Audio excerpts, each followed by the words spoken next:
Tuesday, 25th of March. Do we have any apologies? We do, Convener. We've got apologies from Councillor Deputy Provost Balfour, Councillors Binney, Brown, Colley, Forrest and Ritchie. Thank you. Agenda item 2, declarations of interest. Members should declare any financial and non-financial interest they have in any item of business at this meeting, identifying the relevant agenda item and the nature of interest. Do we have any declarations of interest? No. Agenda item 3, minute of the meeting of the Scrutiny Committee held on the 14th of January 2025, pages 3 to 11 in your agenda papers. Can we agree the minute? Agreed. Thank you. Agreed. Agenda item 4, rolling action log, and go to Mr. Perry. Thanks, Convener. The rolling action log is just a list of the items that have been requested by committee for future meetings. You can see that items are in progress for roads performance and building maintenance, the mid-year performance report. There's a follow-up report, and that's on today's agenda. And then the Falkirk Complaints Annual Report is the last one, and that's coming to the committee in June. So everything is progress or on today's agenda. Thank you. Agenda item 5, 2023-24, Achievement of Curriculum of Excellence for Excellence Level Outcome Report, and it's a report by Director of Education, pages 15 to 66 in your agenda papers, and we'll go to Jill. Perfect, thank you, Chair. This is just to introduce this year's Curriculum for Excellence Levels attainment paper. Obviously, through education, there are a number of attainment papers we are going to bring to scrutiny. This one specifically is around the broad general education, so that is education from early level in primary 1 all the way up to the end of S3 in secondary school. So that attainment is measured through achievement of a curriculum for excellence level. That means teachers making teacher professional judgments around achievement of a level at primary 1, primary 4, primary 7 and S3. That information is then collated and shared, collated across the entire authority and presented at those levels. Sorry, can you hear me okay? Yeah, sorry, I'm just checking. I see you playing with microphones. I'm just checking you can be heard. Okay. There are going to be subsequent papers. We're going to submit a paper on secondary attainment also, and SEF, which is Scottish Equity Funding paper, which is the GAP. So this one specifically around broad general education. In terms of the outcomes of this report, we're really pleased with the attainment that's recorded and reported in this particular paper. It is the culmination of a huge amount of work with our schools and local authority colleagues, just ongoing work around attainment and raising attainment. Our head teachers do an outstanding job of working with attainment data and improving outcomes for young people.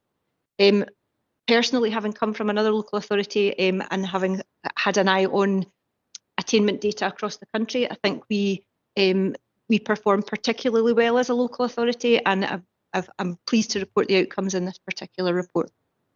Thank you. Thanks very much. It is indeed an excellent positive report, and all the stats are really good. So my first question would be, what were some of the challenges to try and get to there, to get to that high standard, sort of above the national average? Thank you, Chair. I think there are obviously challenges in education generally around the recovery from COVID. There were a few issues with obviously interrupted learning through COVID and the attainment that followed on from that. I think we did particularly well through that period and managed to maintain a really high quality learning provision throughout the sort of the COVID lockdown period. There are obviously ongoing there's ongoing work associated with young people with an additional support need, for example, young people who have lower than expected or hoped attendance. Schools really do work through a lot of different types of issues in terms of making sure that these young people's attainment is not impacted. I think they do an incredibly good job, and that's a testament to them and the tracking and monitoring they do, and the real focus on getting it right for every single child in every single school. I think it's very much a case of, if we've got high quality leadership in our schools who have a real focus on getting it right for every child and individual learner journeys and are really meticulous around that. It's almost like if every individual is looked after at that level, then it means then when you start to aggregate data at higher levels, it really does show a really, really positive picture across the entire authority. I just wanted to ask, we're coming on to the next agenda item. It's feedback on the health and wellbeing improvement projects. You think that has made a difference? People's mental health and wellbeing has maybe had an effect on the game, positive effect? Sorry, Chair. Yes, absolutely. Yes, particularly around the COVID times as well, there has been a real focus on mental health and wellbeing and young people who are experiencing mental health issues as a result of lockdown, etc. And just generally socially, etc. At the moment, there is obviously an increase in mental health awareness, etc. But again, I think it's something that because of that good work, that head teachers and strong leaders in our school, classroom teachers, etc., really do have a real understanding of every single young person in front of them. And with that in mind, then it's about all the different interventions and all the different things we can do to support young people to continue to attain. Thank you. We'll now open up to members for questions. Councillor Kelly. Can I ask, Joe, why was SC selected for the current ACL 23-24 report? I'm thinking that when in year one, they're doing this changeover from primary to secondary, and that would show up perhaps more how strong the change was from year one to year 3 or year 5. So I was just asking why. Thank you, Councillor. It's a good question. So essentially, a curriculum for excellence levels as submitted to the Scottish Government are submitted at certain stages. So although young people are doing assessments in every stage throughout the primary school and the secondary school and early years levels, we only submit data to the Scottish Government for reporting in primary 1, primary 4, primary 7 and S3. So those stages are the end of a particular curriculum for excellence level. And S3 is the end of a particular curriculum for excellence level, which is why that's reported. So it's not to say that schools don't gather information in S1, S2, S3 and ensure interventions and report on data in S1, S2, S3. But as far as publicly accountable data, it's at the end of S3. So that's why we've represented that in this paper today. Thanks a lot for that. That explains a lot. Thank you. Thank you. Any other questions? Councillor Flynn? Yeah, sorry, I think Sarah was before me, but I put my hand up too quickly. Yeah, first of all, thank you, convener. Many congratulations to everyone in the Education Department on this excellent report. It really is very, very positive indeed. It's really good news. And the fact that we've overachieved above the national average, if we took Falkirk out of it, then the national average would have dropped down. So it's even better than that, But my couple of questions really relate to two things. One, how much do you feel that the introduction of iPads across all our pupils had a positive impact on the results? Because we were ahead of the game, I believe, ahead of many authorities on that. And the second one, Gillian, you mentioned COVID, and it was a dreadful experience, but there is a positive aspect of particularly lockdown, because I believe that many children would get far more exposure to one or both parents. And I think that may have had a positive effect as well in conjunction with the iPads. Would you agree with that?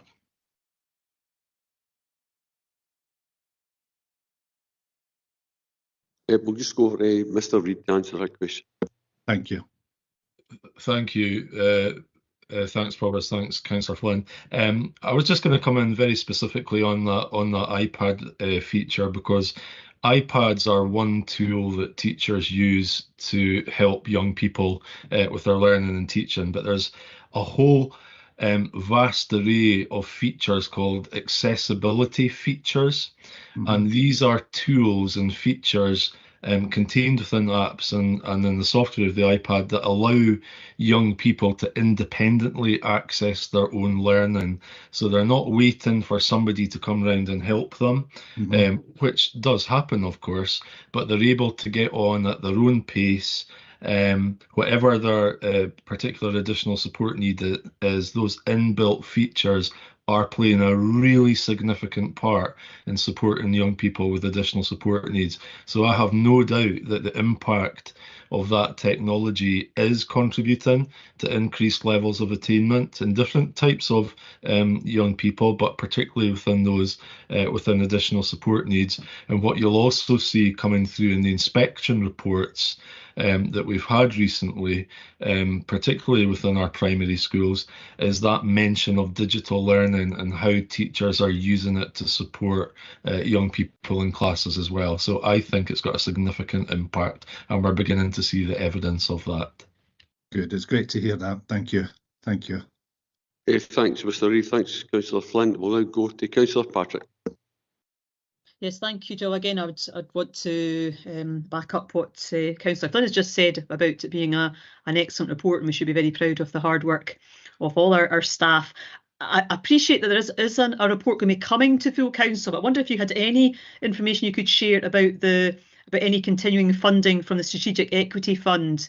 Well, that obviously has been very important in past years. Is there any indication if that's going to continue? Mr. Reid. Thank you, and thanks, Councillor Patrick. Our understanding at the moment is that the strategic equity funding will be continuing. We don't have exact detail yet. All we know is it is going to continue, because obviously we had anticipated that the Scottish Attainment Challenge funding, strategic equity funding and pupil equity funding was coming to an end. It's been confirmed that it is going to continue. We just don't know by what mechanism and by what level, but we hopefully will receive that detail in the next few weeks to allow us to plan ahead. Excellent, thank you. I look forward to hearing further detail. Any other questions? Councillor Kelly. Just on what was said earlier there about the handhelds, it says at 524, in previous years, the proportion of pupils achieving the expected curriculum for excellence records across each primary school was highest in listening and talking and lowest in writing. Is this perhaps because we're using laptops or handhelds? Can I just go to Mr. Perry just now? Thanks. It's absolutely not to answer that question. It was just to say that there is a report on the committee planner on the Scottish Equity Fund for the May meeting. So we would get more information. Just I meant to say that when Mr. Reid was speaking. Jill? Thanks, Councillor. I think, yeah, listening and talking traditionally as an attainment measure has sat slightly higher than the other organisers. Generally speaking, when you look at literacy as an entire measure, it's made up of reading, writing, listening and talking combined. And across those three, pretty much across the country, listening and talking does fare higher than the other two. And that has been a trend of that for a long time. I mean, there is no doubt that the sort of the digital access we have and the iPads, etc., will support that as well. But I think on top of that, there is a trend of that nationally. We don't know whether that's just to do with the way that it's assessed. We don't know whether that's just because young people are more saturated within the listening and talking environment throughout their career, etc., or throughout their learning. But that tends to be the trend, that listening and talking does sit slightly higher than the other organisers. But there is no doubt that collectively that the digital iPad access for our young people is having a positive impact across the board. Thanks again. Any other questions? Councillor Aiken. Hi, morning. Again, just as everybody else says, it was a really positive report. Really pleased in particular to see that the gap between the most and least deprived children is reducing. I was just hoping you could tell me what it is that we actually do to reduce that gap, and how do we intend to continue improving on it? Jill? Thank you, Chair. Thank you, Councillor. So, as we've spoken about already, we are bringing a fuller Scottish Equity Fund paper to scrutiny in May, which will have much fuller detail. But generally speaking, yes, we are very pleased with the way that we are managing to do work to close the gap at the moment. I think we're seeing real movement across a range of measures in terms of the gap closing. There are some areas that we've got a little bit of an increased focus on because they're maybe not moving to the same extent, the gap's not closing at the same rate. We have a range of work to try and look at interventions to try and close the poverty-related attainment gap. At an individual level, schools are working very hard on individual interventions for young people from areas of deprivation to ensure that their barriers to learning are overcome. Senior officers within the authority work one-to-one with head teachers and school leaders around what that might look like in their individual context, because looking at aggregated data, that obviously hides a number of areas where you might have one school that's slightly lower and another school that's slightly higher. So it's really important that we look at the nuance that sits underneath that, and that's where our central officers work. We provide sort of a central data portal, essentially, and we work very closely with senior officers to try and understand where schools might have bigger gaps, where they might need to increase focus, where schools themselves are looking at that. And that forms part of an ongoing conversation with school leaders about what is happening, how PEF's being used, etc. And schools are obviously very well versed in that now and are very good and familiar with doing that work. In addition to that, we obviously have more recent Scottish strategic equity funding, and that sits at local authority level. So what we're able to do is look at trends and patterns in the high level attainment data at an aggregated level. And what we're starting to do is we're starting to consult with head teachers around things like, what would a local authority numeracy intervention look like? What would a local authority literacy intervention look like? So we had an equity conference at the end of February to explore just that. So as a local authority, we do want to do a little bit of work on closing the gap in numeracy, because we know nationally even, and in Falkirk that's replicated, that there is a bigger gap by the time it gets to S4 with numeracy.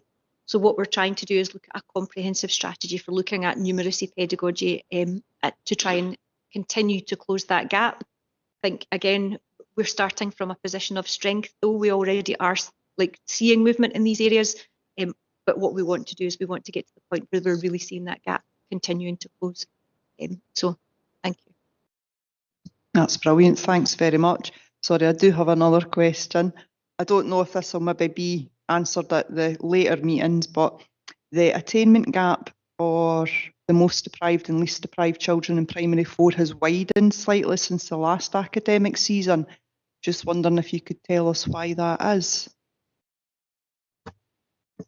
Again, I think yes, it's the gap in P4. It's marginal. I mean, it's very, very close compared to previous years, but we do know that that's one of our areas that's maybe not closing as rapidly as we would like it to. And that is, again, we've got primary 4, numeracy, literacy, reading and writing are the areas that we are kind of putting a slightly more intense focus on at a local authority level.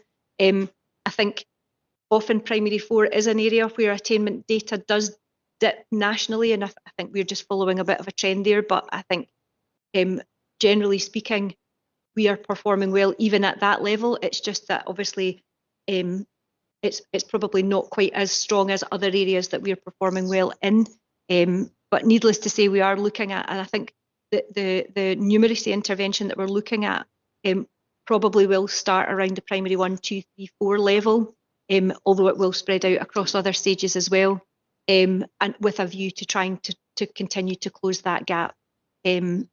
I think generally speaking, if you look at primary 4 data, there is often a slight dip at that point, and I suppose that gap data is replicating that a little bit.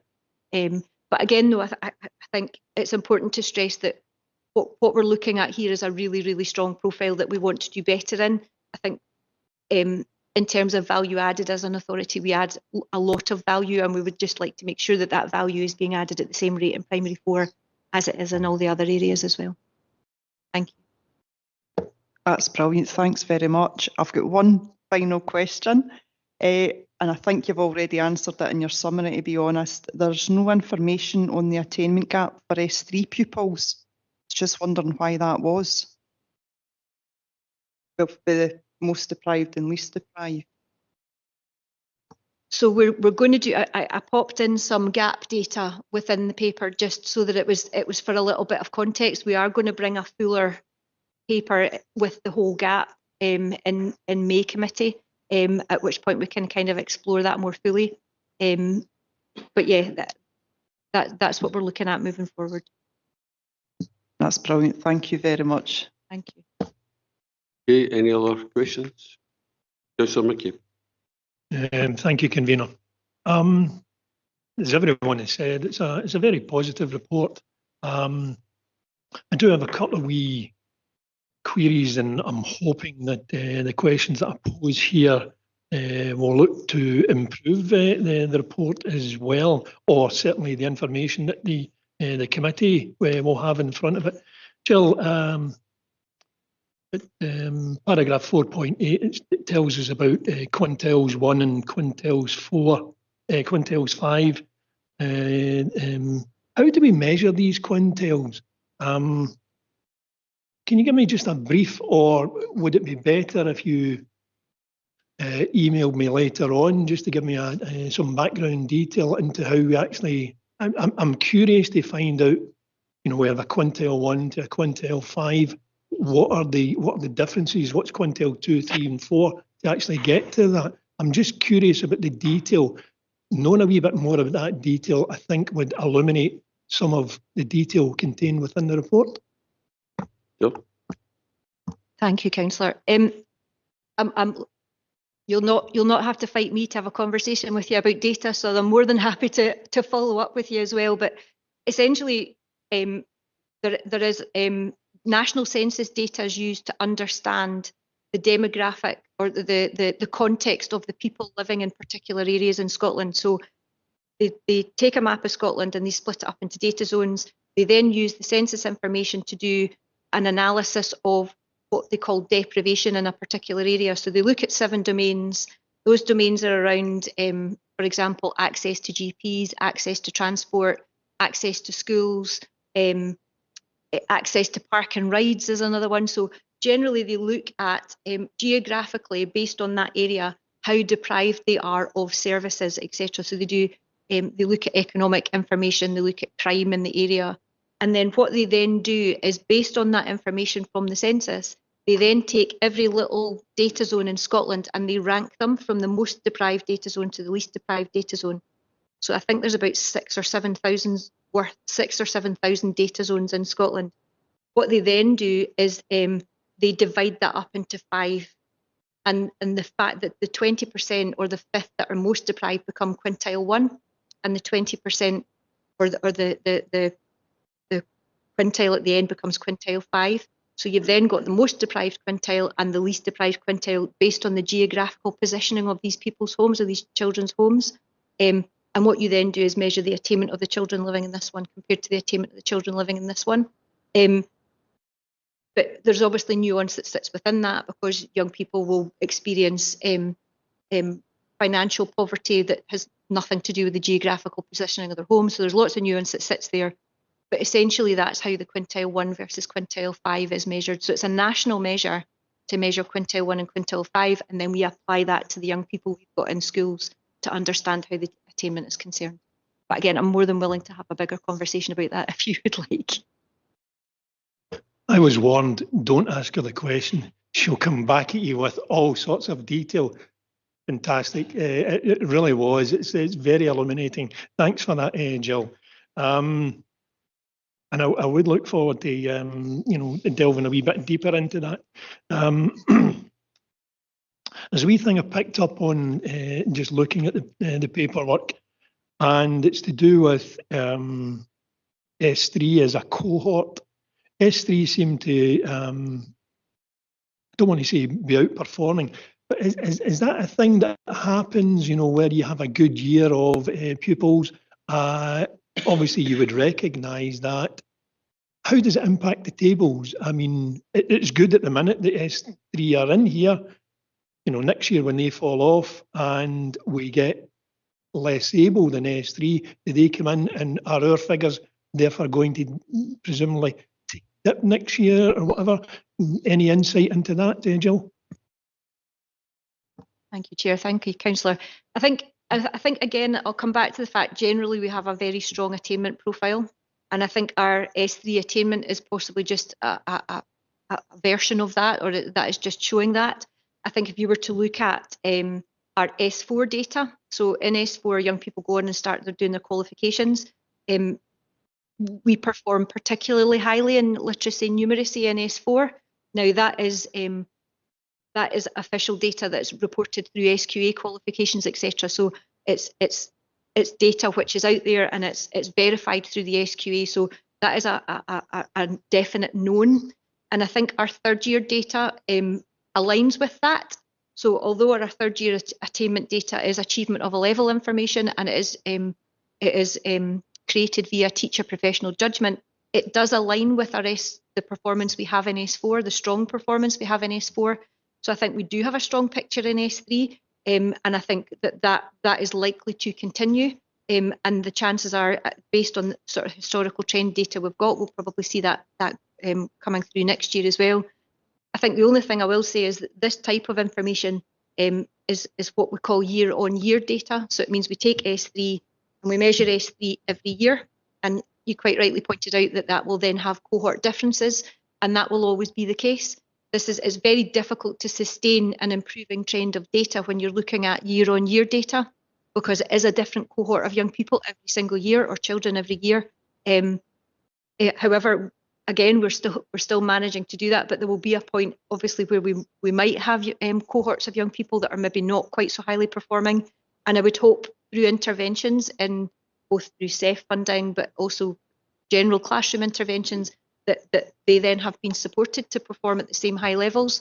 But again, there will always be slight cohort differences.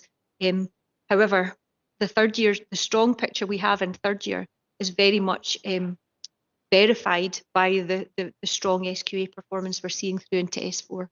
So it is a very positive picture. Thanks very much for that, Jill. One wee quibble that I have is at paragraph 5.2.1, where you mentioned the expected levels, CFE levels, 23-24 have increased across P147 literacy and numeracy compared to 22-23. See where you do that. Can you give me 22-23 so as I can have a look at it and just compare it? It's, you know, it's a statement which is unsupported. You know, I'd just like to see the evidence to back that up. It's just a personal quibble of mine. That's purely all that is. I don't doubt the figures for a minute.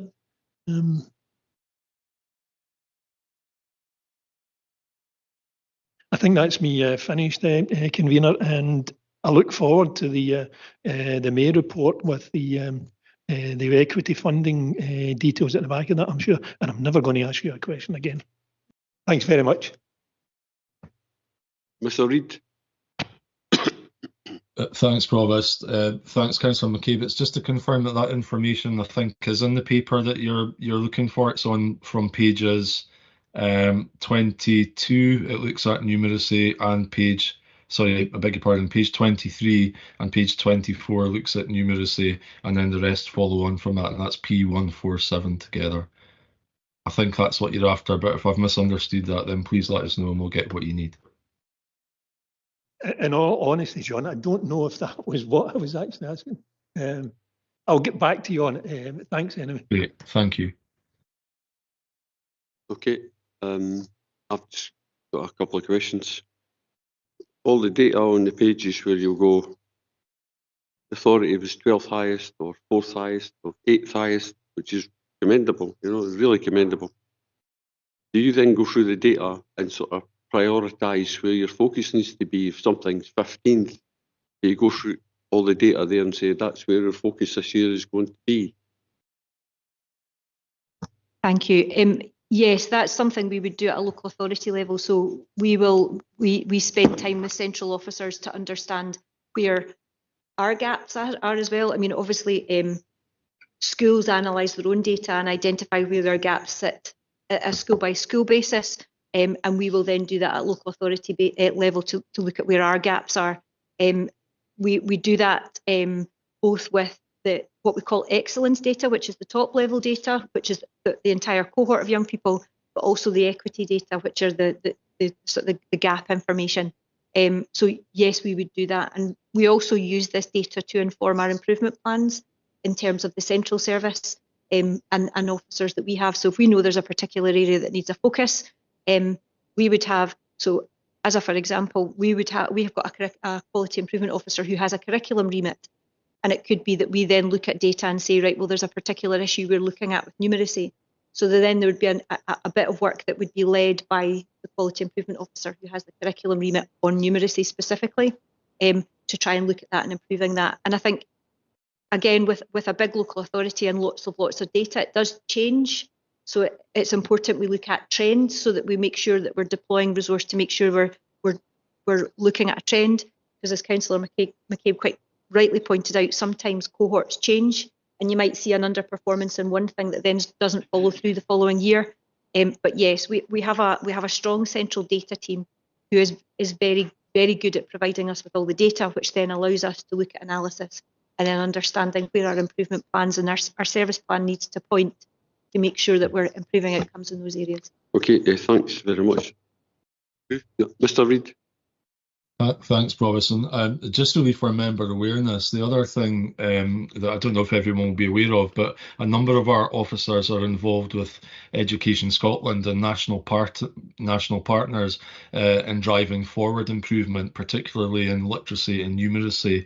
So we're really grateful for the experience that they get from doing that work and what they bring back to Falkirk, and we then work with that and work with our head teachers and apply that in our schools. So it's a real benefit and a real strength of our central team.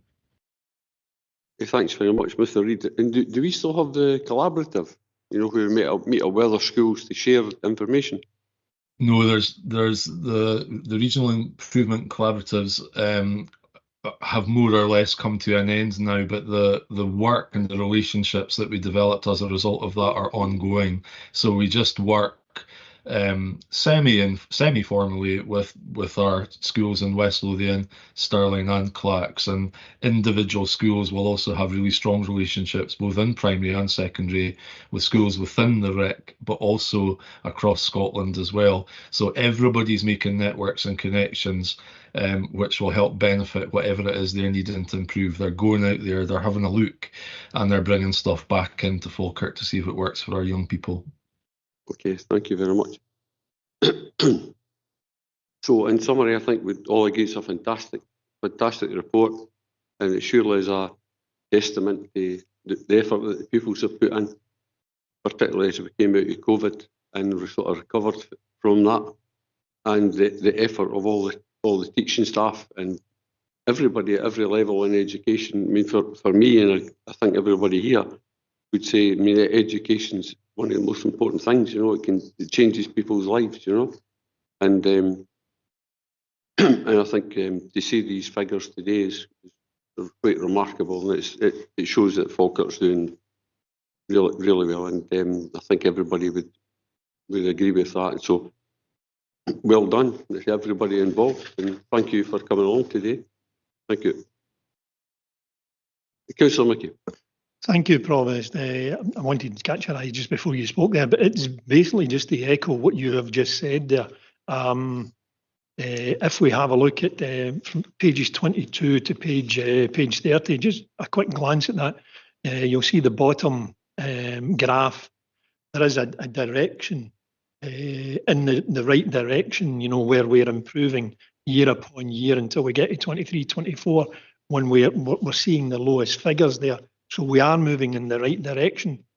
I'm just going to throw the wee caveat into there that getting to that stage is the minimum that we should then be looking at. And I know that speaking to John and to Jill there, I have no doubt that we will be determined to improve on that. I'd like to see every figure, over the next couple of years under 10%. Whether I realise it's a target, it's an aim, but well done, and I echo your comments, Convener. Thanks very much, Councillor McCabe. Thank you, Bill. Thank you, Mr. Reid. So the members are asked to note the good progress Falkirk Council primary and secondary school pupils are making in the broad general education. Can we agree with the report? Agreed. Thank you.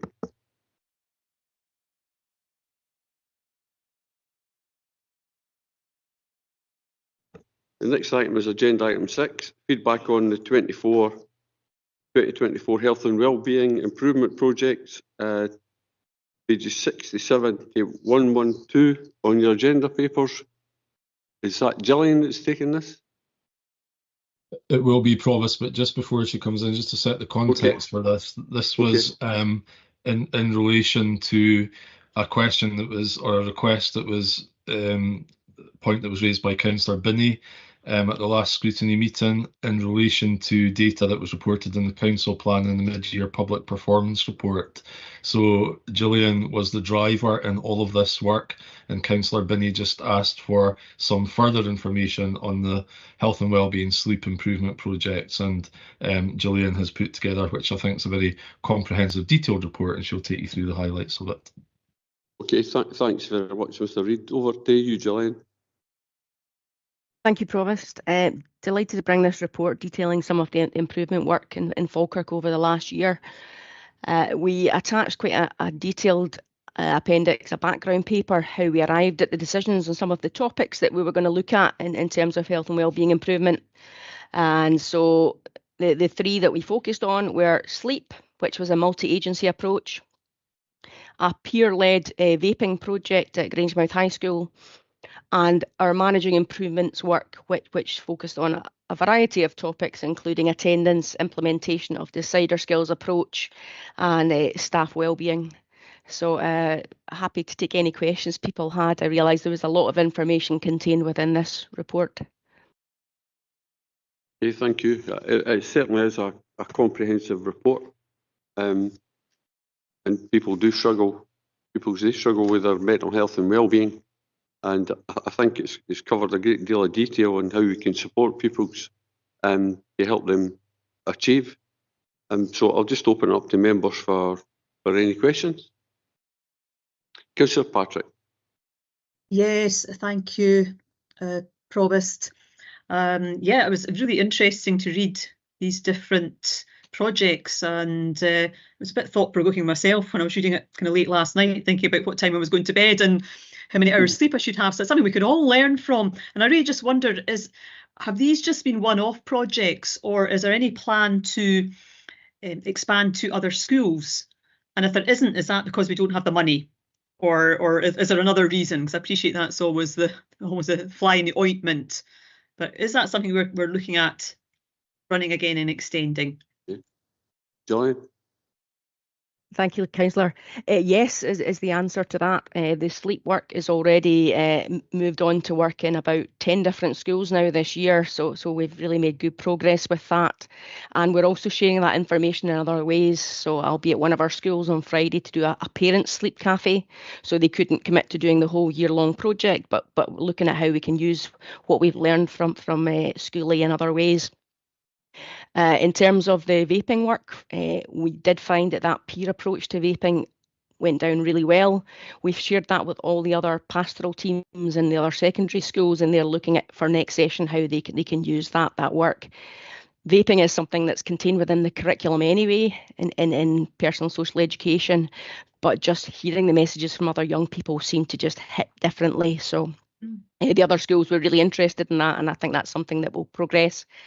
The managing improvements work, where we did the variety of projects, one in particular around attendance, we've taken aspects of that and followed up with a new approach this year using inclusion workers to work between home and school to focus on attendance. So our work around that with Larbert High gave us some really good information that could move us in that direction. So yes, they weren't one-off of projects. We've looked at how we can use what we've learned to move forward with other schools. Yeah, thank you. That's really encouraging. It just seems that they're, we should learn and carry on and share that to all our pupils. And I think as parents and family and whatever, we could all learn a bit from it as well. So that's very encouraging. Thank you. Okay, thank you. Any other questions? Councillor Aiken. Sorry, morning. Just many of the issues that are tackled by the project take place out with the home, meaning it's the parents and the guardians that play the most significant roles in this. Are you seeing any difference between the most deprived and least deprived quintiles? And if so, is there kind of plans to tackle that? Gillian. Thank you, Provost. Thank you, Councillor. Yes, if I speak first of all about the sleep work, that was really interesting, and our approach was to very much have parents on board with us from the outset, parents and carers, because we knew we were asking for changes to be made at home where we couldn't really affect what time young people were going to bed and what their routine was. So we've now run this project in a number of schools. I would consider School A to be a more deprived area, and School B that we worked with was far more affluent. Sleep seemed to be an issue across the board. So the sort of the figures for sleep in School A were slightly poorer than School A even at the outset. The issues can change, but again, we decided on sleep as a really good inroads to talk about many other factors that can affect. So it's a really non-threatening way into a conversation about mental health and well-being. So at parents' events, we could engage in conversations by starting to talk about sleep, but then offer support around other areas of mental health support for adults, vaping, substance use, all things that can affect sleep. It's just a nice non-threatening way into some of these conversations to support families. So certainly around the sleep work, the levels of deprivation weren't a big impact on the levels of sleep. It seems to be quite an issue across all our schools, which was something that was picked up in the original census in 2022. That's great, Gillian. Thank you. Okay, thanks very much, Councillor. Mr. Reid. Thank you, Provost. Councillor, can just picking up to add to what Gillian said there, that there's a plethora of work undertaken by schools right across all of our sectors with families, and it's based around the stat that, and I think I've got this right from my memory, that 80% of how a young person performs at school is related to what happens at home. So it's really important to work with parents and families to influence and to help support them, to help support their child to achieve as much as possible at school. So it's perhaps a paper we will maybe bring back to Scrutiny just to further exemplify the wide range of work that's taken place, because it's a central part of what schools now do. So it might be interesting for members to know that. Yeah, thanks, John. I think actually I would really like to see that brought forward. It's something that I've got an interest in, so that would be brilliant if you could. Thank you. Okay, thanks very much. Councillor McCabe. Thank you, Convener. Gillian, on page 83, there's a couple of points where it mentions anxiety with pupils. Can you tell me how that anxiety manifests itself? I mean, is it due to falling academic performance, or is it behaviour or whatever? I'm just curious personally how it manifests itself. Do the pupils self-refer, or is it being picked up by teachers? Gillian. Thank you, Councillor. Yes, anxiety is actually our highest presenting issue across all our different mental health and wellbeing services. The highest numbers for anxiety seem to be around the 12 to 16-year-old age group, but anxiety kind of manifests itself in lots of different ways, and we know we support sort of mild to moderate anxiety right through to for more sort of severe cases through our mental health and wellbeing services. So it's brought to our services in different ways. Young people in Falkirk with our Tier 2 community mental health and wellbeing services can self-refer, as can parents, carers, and there's obviously a lot of referrals come from education and other professionals as well. Something we're looking at the moment is trying to make the system for accessing support for mental health and wellbeing a little bit more straightforward for families, and we're investigating a single point of access for services. But yes, the anxiety is really quite different in different places, and yeah, we were seeing that, as I say, highest numbers coming through our services because of anxiety. Just a wee follow-up on that, Gillian. Would you be able to say, is it more young girls that are coming forward with anxiety problems, or boys or whatever? I'm just curious. Obviously, social media has got a massive influence in our kids nowadays. So that's the benefits of it can be very good, but the downside of it can be very damaging. I'm just curious, are you finding it more the girls are approaching seeking some assistance? Yes, the Julie? data. Sorry, Provost. Thank you, Okay. Councillor. Our data around this is really quite interesting. In the younger age group, the sort of 5 to 10-year-old age group, it tends to be higher numbers of boys referred, and it's not so much for anxiety, it's for emotional regulation, learning how to manage their emotions and behaviours. Our figures for kind of 10 plus, and then we go all the way up to 24 or 26 years of care experienced. Anxiety is by far the biggest presenting issue, and it is mostly girls. I think the figure will sit around the 70% of referrals across all issues at that age group are from females, and that's similar nationally. So that's been an area that we spent a lot of time on.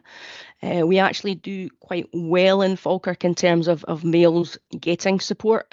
I think at the moment we're about 8% higher males accessing support for mental health and wellbeing than nationally, but it is an area that we're constantly looking to improve on, because we know that the suicide statistics, unfortunately, go the other way, and it's around the sort of 70-75% mark are males. So yes, it's definitely something that we keep a really close eye on with the data.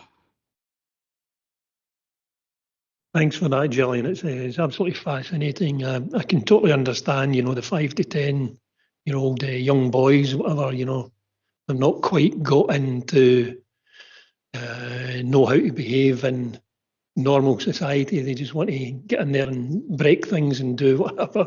But then when you move on, you get the young girls who are getting peer pressure from social media, whatever, body shape, anything, you name it. And then, of course, as you say, latterly, maybe some older males not able to cope, and unfortunately, suicide rate goes up because of that. It's absolutely it's worrying, but it's fascinating. But thanks very much, Gillian. I appreciate it. Thanks, Councillor McCabe. Gillian, do we have mentors in the school where the older people just sort of look after the younger people that are maybe just coming into the high school, or fourth year looks after a second year, just to give them some guidance, sort of peer-led? Yes, Provost, we do. We have a very successful mentors and violence programme around domestic abuse, and that runs in all 8 of our secondary schools. But we also have mental health and wellbeing ambassadors in, I think, 3 of our secondary schools. And that's an area we're having a mental health for schools event in June, and we're going to be highlighting that practice because we think it's really excellent. St Mungo's is the one that comes to mind right away. They've had that in place for a while now. And as you suggested, it is senior pupils taking on responsibility in talking about mental health and wellbeing and working with younger groups. So yes, again, it's another example where peer-led education can be really impactful. Thank you. And just on the vapes, is there any data on people smoking vapes that then are going on to smoke cigarettes?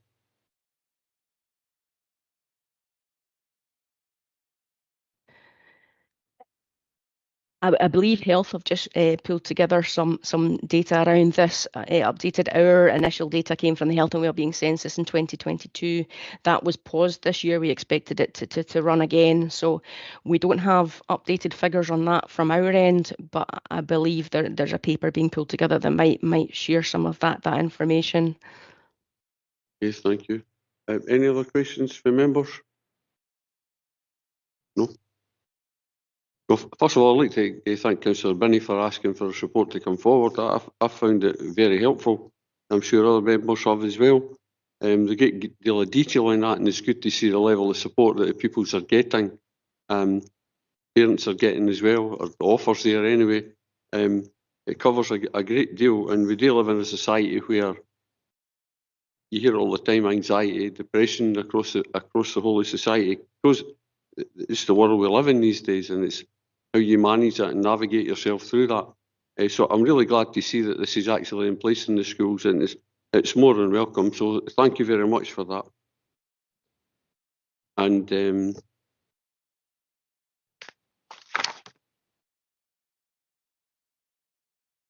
Mr. Reid. So that was my mistake. I meant to say I would come in, Mr. Reid. It was just to summarise the decision. So it's to note the report, but also Mr. Reid did undertake to bring it back on the factors outside the classroom, so we can liaise with him on a date for that to come back. Okay, can I agree with the report? Agreed. Agreed. Okay, thank you. We'll now take a 10-minute comfort break.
Welcome back, everyone. Agenda item 7, scrutiny panel review of the contact centre, pages 113 to 125 in your agenda papers, and I'll go to Mr. Perry to have a wee chat about the report.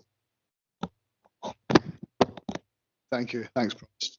Yes, good morning. This is the report performance. The report sets out the work of the panel and its recommendations. So I don't intend to go through the report in great detail. I think it speaks for itself and shows the good work of the panel, but wanted to make some general statements about the context and the background to the review. The panel was set up in December 2023 by Council, following a recommendation to Council by this committee. The committee had asked for a report on the contact centre performance. This was a request from members of the Scrutiny Committee considering a different report because members had anecdotally heard complaints from constituents, etc., of the time taken for calls to be answered at the contact centre, and members wanted to look in more detail. So the committee received a report on the 7th September, which gave performance information for the years 2019-20 through to 2022-23. And in the year 22-23, 270,172 calls were handled by the contact centre, 66% of which were answered. The average waiting time for 2022-23 was 7.12 minutes. So recognising that the performance of the contact centre, which was the public's first call, reflected in the public's perception of the Council and the need to drive improvements, the Council agreed to a review by the Scrutiny panel. The panel was set up by the Scrutiny Committee at the first meeting in 2024, and the panel comprised of the Provost, chaired the panel, Councillors Binney, Devine, McCabe and Patrick, and the panel met 6 times in 2024.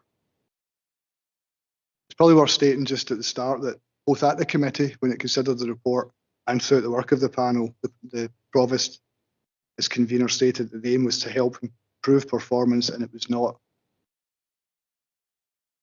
to be, I suppose, a hatchet job. It wasn't to be critical and it wasn't to be negative of the contact centre itself.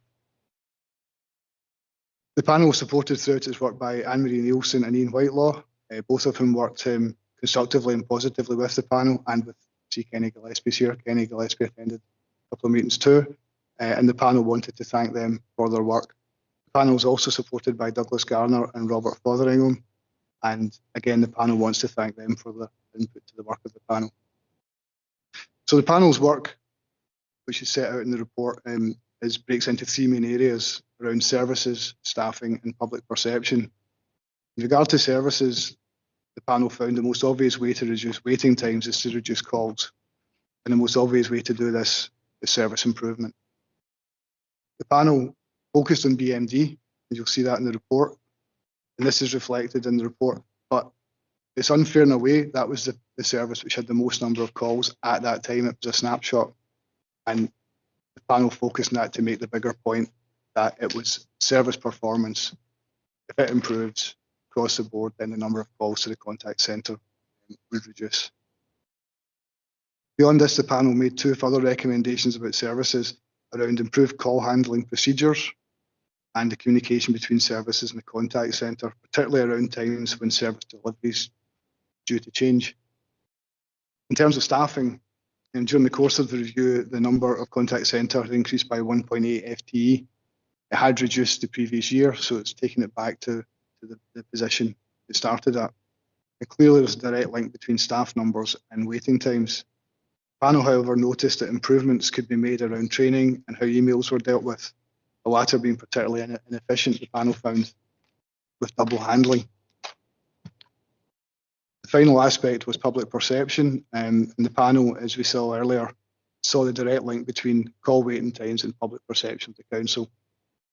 Call waiting times improve, then perception of the Council would also improve. It made recommendations around publishing live call information online to allow the public to determine the best times to call, and to advertise using a public information video to highlight the way in which the public can contact the Council. There's more ways than contacting the Council than just phoning the contact centre. The video itself highlight how calls are handled and show the good work of the contact centre staff. And the panel noted during its work that surveys of people who had called the contact centre always spoke favourably of the contact centre staff. They might not have been happy with other aspects, but the contact centre staff were shown to be exemplary throughout. So it's, in terms of public reception, it's worth in this forum highlighting that call waiting times compare favourably with public sector organisations and utility companies. The current wait time is now 1.19 minutes. So that, if you remember, goes back and compares more than favourably to the 7.12 minutes back in 22-23. So the panel hopes that its recommendations, which are set out in section 2 of the report, will help lead to further improvements. Thank you. Thanks very much. I would personally like to thank the officers who took part in this. Mr. Nielsen, Mr. Gillespie, Mr. Gardner, Mr. Whitelaw, for all the support and the transparency that they brought forward. You know, everything we asked for, we basically got, you know, and it was brought forward. And we had a visit to the contact centre as well, which was really helpful.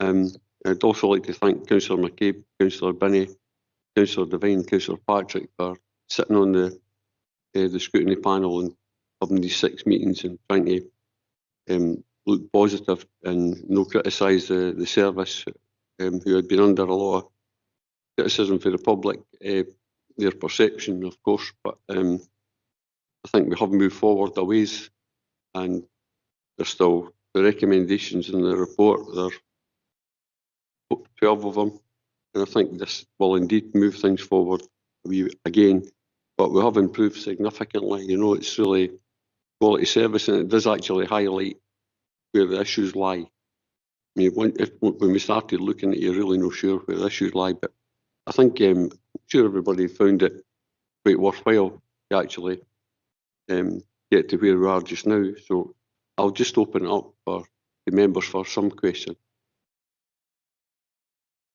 Councillor Kelly. Thanks, Provost. First of all, a wee hole in my knowledge.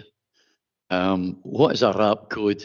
In item 4, it's menu options and RAP codes. Could you tell me what a RAP code is? Yourself? Yes, thanks, Convener. You'll be pleased to know that we don't sing to the customers in a RAP format. What it means is that we select an option when the call closes from a drop-down list to indicate what type of call it was. So we might say it was to follow up a repair, it was to report a missed bin, etc. So that gives us data on what the types of calls were.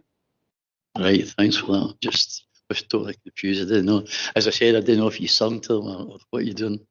Can I ask, section 7, it acknowledges a significant percentage of contact calls relate to building maintenance division. What were the problems in BMD that caused this?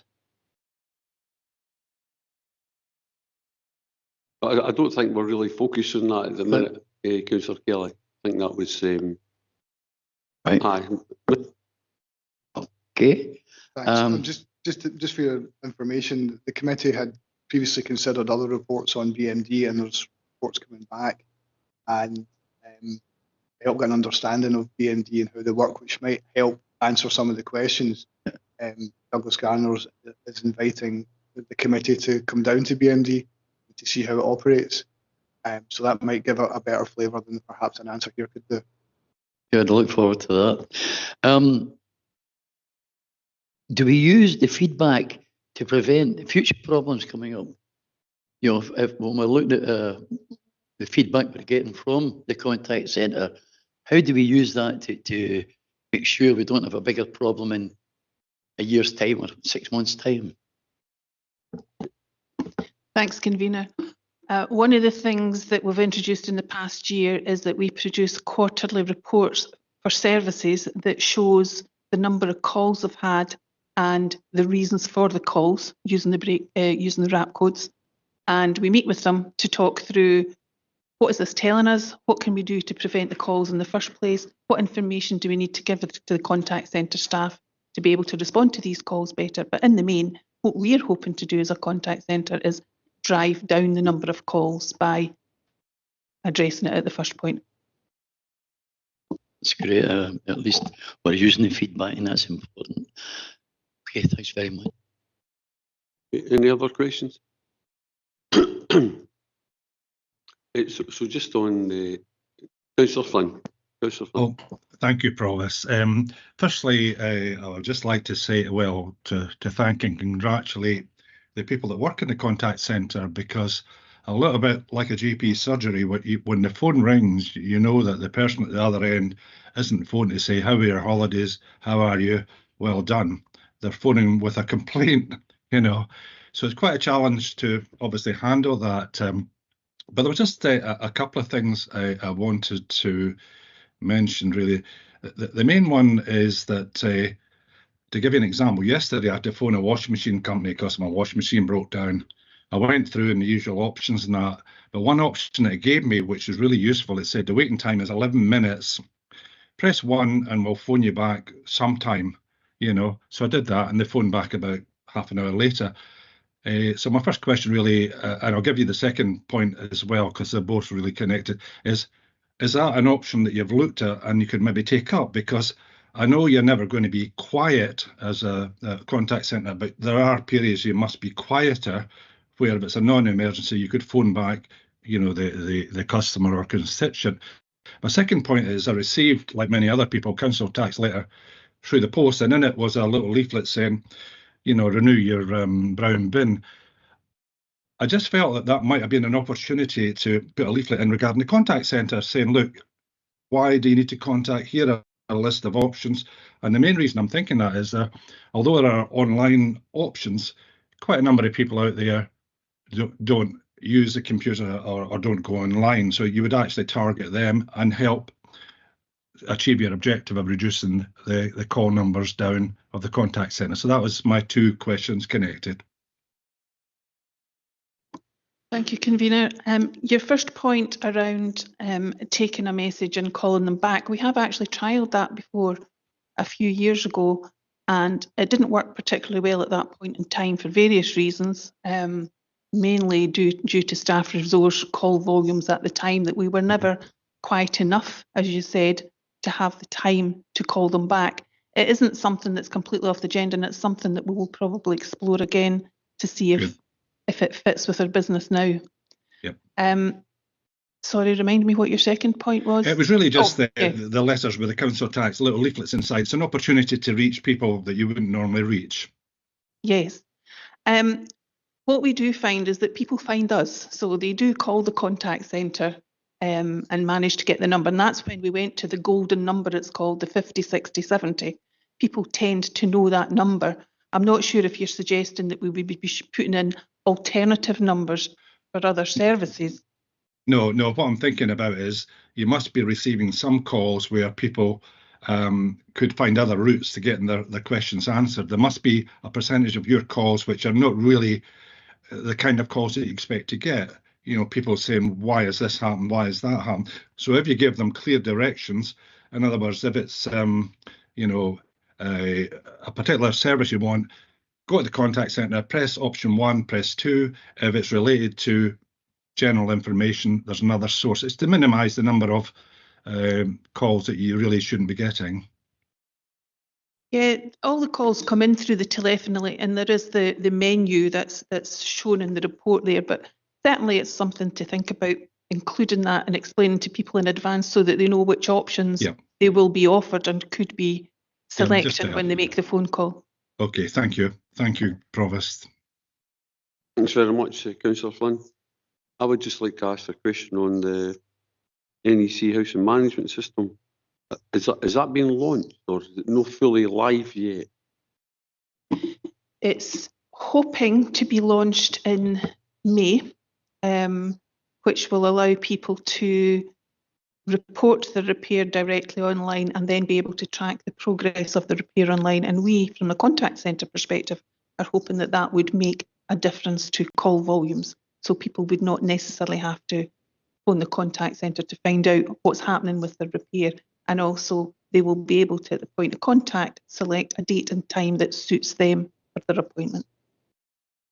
And another question I just wanted to ask was about services or changes like such as the budget, do you get the feedback like we've had a budget, the council tax went the way you thought it did, and be prepared for the calls coming in? So are services feeding into the call centre to prepare you for? The dialogue with services is definitely better. We obviously ourselves monitor the budget reports and look for what is it we want, what is it we're looking out for, what is likely to drive additional call volumes. But the fact that we've set up the quarterly meetings with services to discuss the performance in relation to their calls is another dialogue where we're looking at what's coming down the line, what might impact on us. Thank you. Any other questions? Councillor McCabe. Thanks, convener. Again, just echoing the two questions that you'd asked there, Provost. I was going to ask, has communication between services improved? Anne-Marie, yes, undoubtedly has, which is very pleasing to hear. It was something that we did identify when we went on the visit to say, had the service been aware of, wheelie bin changes or whatever, they can seek some information before getting that avalanche of calls coming in. So that's very pleasing to hear that that's actually happening.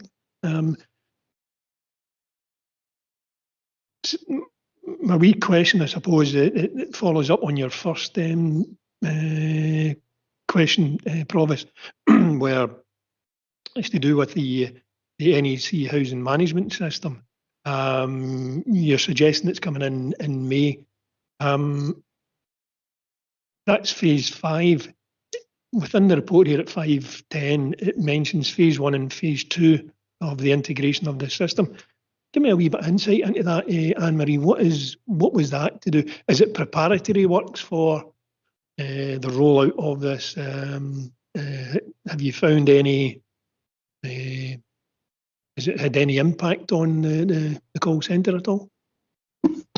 Thank you. The first phases of the modules were really a housing management system. So it was all about loading on information around stock, loading on information about tenants, etc., and giving them access to maybe look at their housing account, etc. So it didn't have so much of an impact on the contact centre per se. These additional modules that we're tagging onto it now to maximise the capability of the system are the ones that will start to impact on contact centre volume.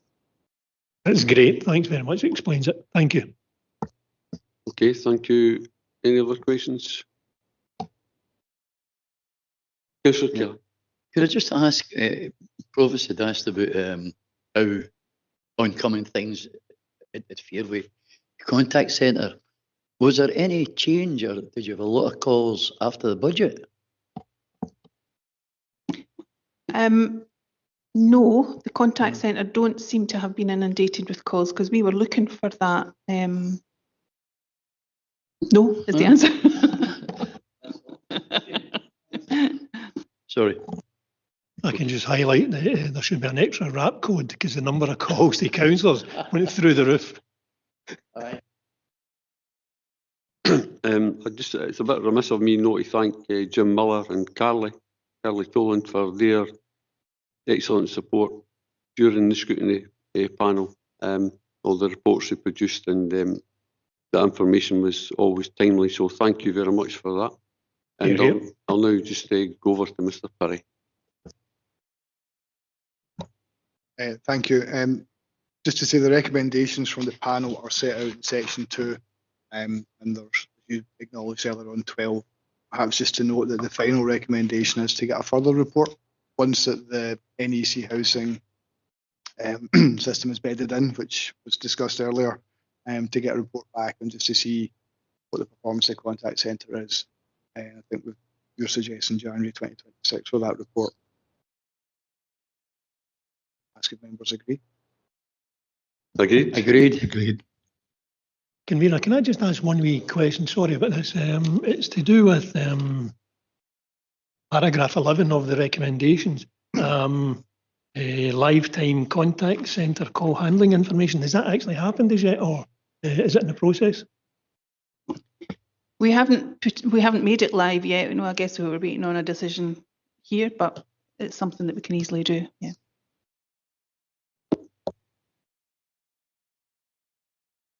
Okay, thank you very much. So there's 12 recommendations. It's recommended the scrutiny panel considers recommendations. It's recommended the scrutiny committee considers recommendation of the scrutiny panel. So there's 12. So can we agree with the recommendation? Agreed. Thank you. Thank you very much, and thanks everybody for your time. Thank you very much.